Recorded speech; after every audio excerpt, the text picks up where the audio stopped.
इस बीच जर्मनी को गैस के सबसे बड़े संकट का हल मिल गया। यूएई के साथ जर्मनी ने गैस की एक ऐसी डील की है जो उसकी सबसे बड़ी परेशानी दूर करने वाली है।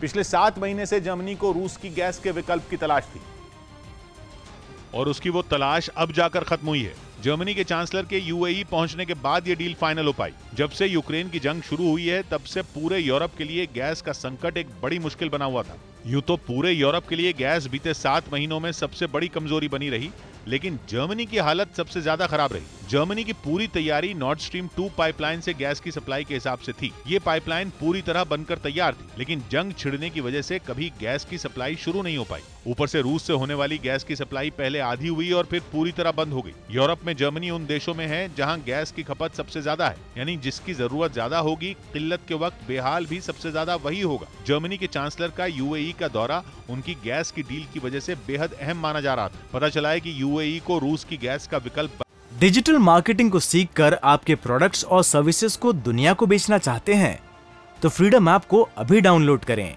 डिजिटल मार्केटिंग का एक्सपर्ट बनने में कोई परेशानी नहीं है। और दावा यह है कि यूएई ने यूरोप तक गैस की सप्लाई शुरू भी कर दी है। दोनों देशों के बीच हुई एनर्जी डील अगले कई सालों के लिए। समझौते के मुताबिक जर्मनी को गैस के अलावा डीजल की भी सप्लाई की जाएगी। 2023 तक जर्मनी को हर महीने 2.5 लाख टन डीजल की सप्लाई की जाएगी। हालांकि दावा यह है कि यूएई के लिए सबसे बड़ी दिक्कत समुद्री रूट तय करने की बनी हुई थी। माना जा रहा है कि जनवरी से जहाजों के जरिए जर्मनी तक गैस की सप्लाई शुरू हो जाएगी, लेकिन जर्मनी के लिए सर्दियों का संकट दूर करने का भी रास्ता निकाल लिया गया है। दिसंबर तक 1,37,000 क्यूबिक मीटर गैस की सप्लाई दिसंबर तक ही हो जाएगी। लेकिन इतनी राहत भी जर्मनी की बड़ी मुश्किल आसान करने वाली है, क्योंकि खून जमा देने वाली सर्दियों के महीने अब शुरू होने वाले हैं। ये वो वक्त होगा जब जर्मनी का गैस का स्टॉक तेजी से खत्म होने लगेगा। इसीलिए जर्मनी की कोशिश पिछले कई महीनों से गैस का स्टॉक करीब 80% तक भरने की रही है। लेकिन अब जर्मनी ठंड में गैस का बेफिक्री से इस्तेमाल कर पाएगा। अगर उसका स्टॉक खत्म भी होगा तो जनवरी में स्टॉक फिर से भरा जा सकेगा। ऊपर से यूएई के साथ उसकी दोस्ती भविष्य के लिए भी एक अच्छी खबर है। जर्मनी को भविष्य में रूस पर निर्भर रहने की कोई जरूरत नहीं होगी। मतलब ये कि अगर किसी भी तरह जर्मनी ने ठंड के कुछ महीने बिता दिए तो उसका संकट खत्म हो जाएगा। लेकिन जर्मनी और यूएई की इस डील ने रूस के लिए नई टेंशन खड़ी कर दी। पहली बात तो यह कि यूरोप की निर्भरता रूस की गैस पर खत्म हो गई, और दूसरी बात यह कि पश्चिम एशिया के देश रूस की मुट्ठी से निकल गए। क्योंकि रूस ने अब तक ये संदेश देने की कोशिश की थी कि पश्चिम एशिया के देश रूस की मर्जी के बिना कोई डील नहीं करेंगे।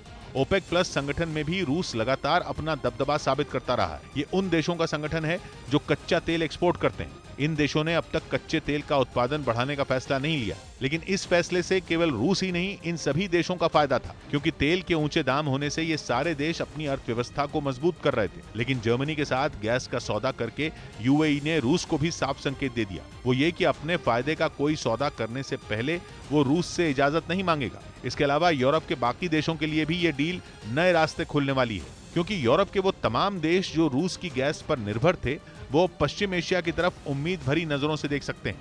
जिसकी एक दूसरी वजह भी है, वो ये कि पश्चिम एशिया के देशों के तेल और गैस के जो भी ग्राहक थे उन पर रूस डोरे डाल रहा है। आर्थिक प्रतिबंधों के बाद रूस ने भारत और चीन समेत उन देशों के साथ डील कर ली जो पहले पश्चिम एशिया से तेल और गैस ले रहे थे।